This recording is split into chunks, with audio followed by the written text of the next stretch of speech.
मैं इन तीनों एक कॉन्स्टिट्यूशनल अमेंडमेंट और दोनों बिल्स का समर्थन करने के लिए खड़ी हुई हूं। महोदय, हमारी संस्कृति तो वो है जो अर्धनारीश्वर को पूजती है। भारत की संस्कृति वो है जहां पर लैंगिक समानता एक नया कॉन्सेप्ट नहीं है। हम तो वो है जो कहते हैं कि प्रकृति और पुरुष एक दूसरे के पूरक है।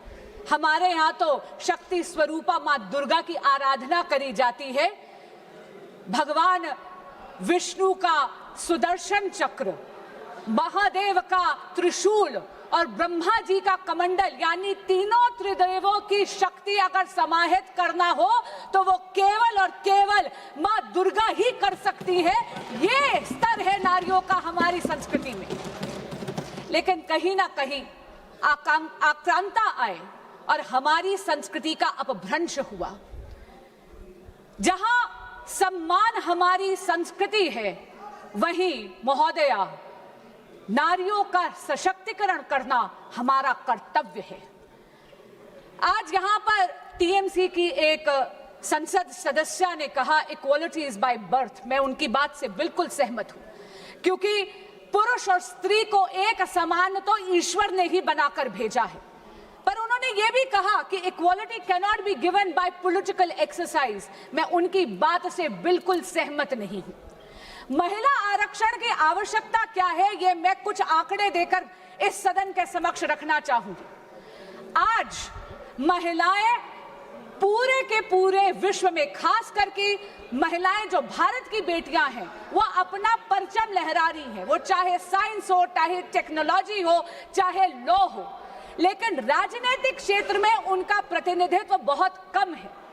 अगर हम 2024 का इलेक्शन देखें तो वहां पर महिला वोटर की तादाद पुरुषों के मुकाबले ज्यादा थी। लेकिन मैं पूछना चाहती हूं विपक्ष के उन साथियों से जो आज इस संशोधन का समर्थन नहीं कर रहे, क्या बात आप महिलाओं की भूमिका केवल मतदाता तक ही रखना चाहते हैं क्या? आज इस सदन में महिलाओं का प्रतिनिधित्व केवल 13.6% है। अगर हम विधानसभा में जाएं तो वहां पर महिलाओं का प्रतिनिधित्व 10% से भी कम है। और अगर हम ग्लोबल परसेंटेजेस देखें महोदया, तो वहां पर 27.6% है।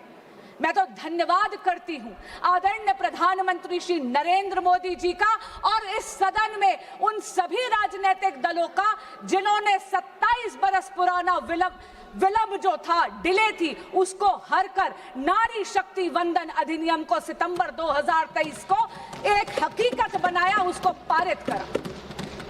पर महोदया, मुझे अचंबा है कि मेरे विपक्ष के साथी जिन्होंने सर्वसम्मति से नारी शक्ति वंदन अधिनियम पारित तो कर दिया, उसे कानून तो बना दिया, आज वो इसे 2029 में लागू करने के लिए अपना समर्थन क्यों नहीं दे रहे हैं? वो क्यों अपने हाथ खींच रहे हैं? कल मैंने एक वीडियो देखी जो माननीय नेता प्रतिपक्ष ने जारी करी थी। मैं आपके माध्यम से उनको कहना चाहती हूं, ये जो संशोधन आया है, ये वचन पूर्ति के लिए आया है। इस पूरे सदन ने प्रधानमंत्री श्री नरेंद्र मोदी जी की प्रेरणा से, इस देश की मातृ शक्ति से ये वचन करा था कि हम इस कानून को 2029 से ही लागू कर देंगे। मैं पूछना चाहती हूं माननीय नेता प्रतिपक्ष से, वो कहते हैं this is a power grabbing move. मैं उन्हें याद कराना चाहती हूँ, पावर ग्रैब का मुद्दा नहीं, ये पावर बैलेंस का विषय है। ये हक चोरी का विषय नहीं, हक के हिसाब का विषय है।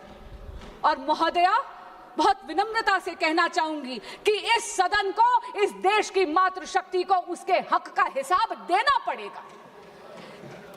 दल और राजनीतिक स्वार्थ से ऊपर उठकर, विचारधारा की भिन्नता से ऊपर उठकर, इस सदन की जिम्मेदारी है कि हम इस संशोधन को सर्वसम्मति से पारित करें। विपक्ष के कुछ साथियों ने कुछ ऐसे क्रिटिसिज्म्स रखे हैं, कुछ ऐसे कटाक्ष रखे हैं, जिन्हें मैं यहां बहुत विनम्रता से उनका जवाब देना चाहूंगी, उन संशयों का। और ये आग्रह करना चाहूंगी कि आपके संशय डिबेट तक सीमित रहे, वोट तक उन पर उनकी परछाई मत पड़ने दीजिएगा। माननीय उपनेता सदन ने कहा कि हम आरक्षण के पक्ष में नहीं हैं। मैं उन्हें याद कराना चाहती हूं कि 40 बरस से इस देश की बेटियां प्रतीक्षा कर रही थी नारी शक्ति अधिनियम लागू हो, महिला आरक्षण लागू हो। ये नरेंद्र मोदी सरकार है जो सर्वसम्मति से इसको पारित कर कानून बना पाई सितंबर 2023 से। तो हमारी नीयत साफ है, हमारी नीति साफ है, ये तो परिलक्षित हमने सितंबर 2023 में ही कर दिया।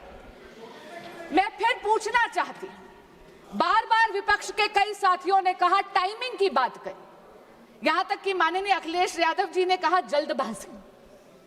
मैं पूछना चाहती हूं कि 40 बरस की डिले के बाद भी आप जल्दबाजी का आरोप किस मुंह से लगा रहे हैं? और रही बात इलेक्शन की, महोदय, जब तक कि एक राष्ट्र एक चुनाव का रिफॉर्म इस देश में लागू नहीं हो जाएगा, हमारी पॉलिटी का नेचर ये है कि यहां तो चुनाव हमेशा रहते हैं। मैं आपको एक व्यक्तिगत अनुभव बताती हूं। मुझे अभी 2 साल भी पूरे नहीं हुए एज अ सांसद। जून में 2 साल में कंप्लीट करूंगी, लेकिन बंगाल का चुनाव 7वां चुनाव है जिसमें योगदान करने का मुझे मौका मिल रहा है। इसलिए चुनाव तो यहां चलते रहेंगे, लेकिन चुनाव बहाना नहीं बन सकता हमारे देश की मातृशक्ति का हक मारने के लिए। अखिलेश जी ने विचार परिवार की भी बात करी। मैं शायद वो इस बात से अवगत नहीं है, क्योंकि मैं भी राष्ट्रीय सेविका समिति की ही एक कार्यकर्ता हूं। पिछले 90 वर्षों से राष्ट्रीय सेविका समिति संघ के साथ कदम से कदम मिलाकर इस देश की सेवा कर रही है। महोदया, एक भय, एक भ्रम बना दिया गया है डीलिमिटेशन को। मैं आपके माध्यम से ये बात स्पष्ट कर दूं हमारे विपक्ष के साथियों को, डीलिमिटेशन यानी परिसीमन भारतीय जनता पार्टी का प्रपंच नहीं है। It is not a conspiracy of the BJP, it's the constitutional mechanism. वही कॉन्स्टिट्यूशन, वही संविधान जो बाबा भीमराव अंबेडकर जी ने बनाया है, उन्हीं के रचित कॉन्स्टिट्यूशन में ही ये प्रावधान है, ये मैकेनिज्म है जहां पर डीलिमिटेशन अनिवार्य है। पर महोदया, मैं बहुत विनम्रता से कहना चाहती हूं, नारी शक्ति वंदन अधिनियम को लागू करना मंजिल है, परिसीमन केवल और केवल राह है। आप राह और मंजिल में कंफ्यूज मत होइए। Please do not confuse the road and the destination.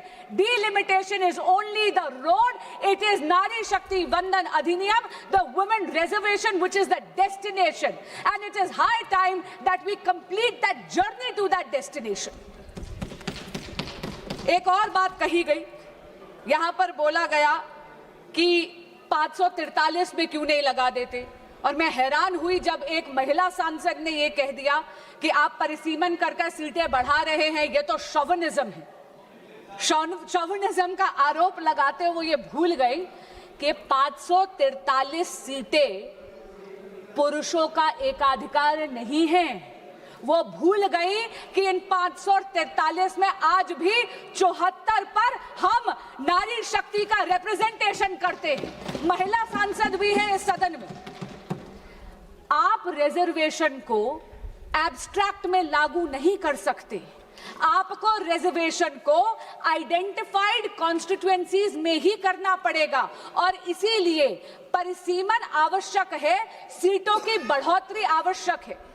कई लोगों ने पूछा कि आप 543 में ही क्यों नहीं लागू कर देते। मैं याद कराना चाहती हूं कि ये जो अभी कॉम्पोजिशन है 543 सीटों की, ये 1971 के बेसिस से, उनके सेंसस के बेसिस पे है। तब भारत की पॉपुलेशन वाज ओनली 51.4 करोड़। आज भारत की पॉपुलेशन 3 दुगनी हो गई है। हम आज 140 करोड़ का देश है। महोदया, ये सदन अनर्थ करेगा अगर महिला सशक्तिकरण की केवल बात करता है और महिला आरक्षण पॉपुलेशन को रिफ्लेक्ट करते हुए इंप्लीमेंट नहीं करेगा।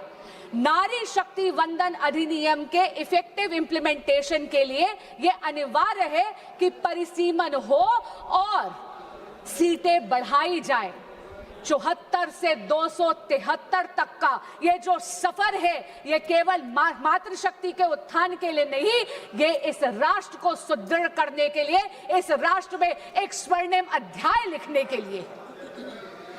एक और बोली गई बात, यहां पर उन्होंने कहा कि आप जनगणना नहीं करना चाहते।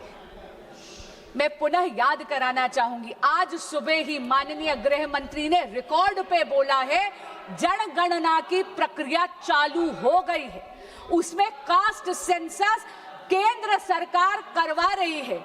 लेकिन महोदय, ऐसा लग रहा है कि महिलाओं को आधार तो क्या मिला, विरोधियों का आधार ही खिसक गया है। महिलाओं का अधिकार से अगर आपका आधार खिसकता है तो ये आपका राजनीतिक अवसरवाद है। पर मैं आज करबद्ध प्रार्थना करना चाहूंगी विपक्ष के सभी साथियों से कि एक बहुत ही इंटेलिजेंट सॉल्यूशन इस विधेयक में, इस बिल में बनाया गया है, जहां पर यह सुनिश्चित करा गया है कि जो टेरिटोरियल ज्योग्राफी है वो तो 2011 के सेंसस के बेसिस पे करी जाए, लेकिन जो सीटों की बढ़ोतरी है उसमें किसी भी मैं पुनः कहती हूं, किसी भी राज्य का हक ना मारा जाए। अरे आज तो सदन में खड़े होकर यशस्वी प्रधानमंत्री श्री नरेंद्र मोदी जी ने गारंटी तक दे दी, और हमसे पूछिए, हम आपको बताना चाहते हैं, मोदी की गारंटी सारी गारंटी पूरी करने की गारंटी। दक्षिण भारत में तमिलनाडु में चुनाव है, इसलिए वहां के नेता चुनावी स्वार्थ में, राजनीतिक स्वार्थ में इस देश को नॉर्थ और साउथ में डिवाइड करने की कोशिश कर रहे हैं। लेकिन महोदय, आपके माध्यम से मैं उनको बताना चाहूंगी कि ये जो उनका प्रयास है ये असफल होगा, और जिस संगत में वो बैठे हैं वहां पर केवल हार का चिट्ठा लिखा जाता है। जो भी व्यक्ति इस विधेयक का और इस संशोधन का विरोध कर रहा है वो नारी शक्ति के आक्रोश का पात्र बनेगा।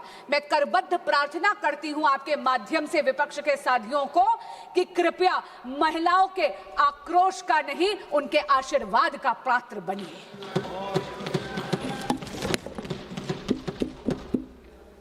अंत में मैं ये कहना चाहूंगी, फूल नहीं चिंगारी है, फूल नहीं चिंगारी है, ये भारत की नारी है, इनके अधिकार की बारी है। वचन पूर्ति के इस क्षण में पारित करना सदन की जिम्मेदारी है। बहुत बहुत धन्यवाद। ఈ వీడియో మీకు నచ్చినట్టయితే లైక్ చేయండి, 10 మందికి షేర్ చేయండి, అలాగే కామెంట్ల రూపంలో మీ అభిప్రాయాలను మాతో పంచుకోండి. Nationalist hub group of channels ను సబ్స్క్రైబ్ చేసుకుని తెలుగునాట జాతీయవాద జర్నలిజాన్ని ప్రోత్సహించండి. ఈ వీడియో కింద ఉన్న బెల్ ఐకాన్ పై క్లిక్ చేయడం మర్చిపోవద్దు.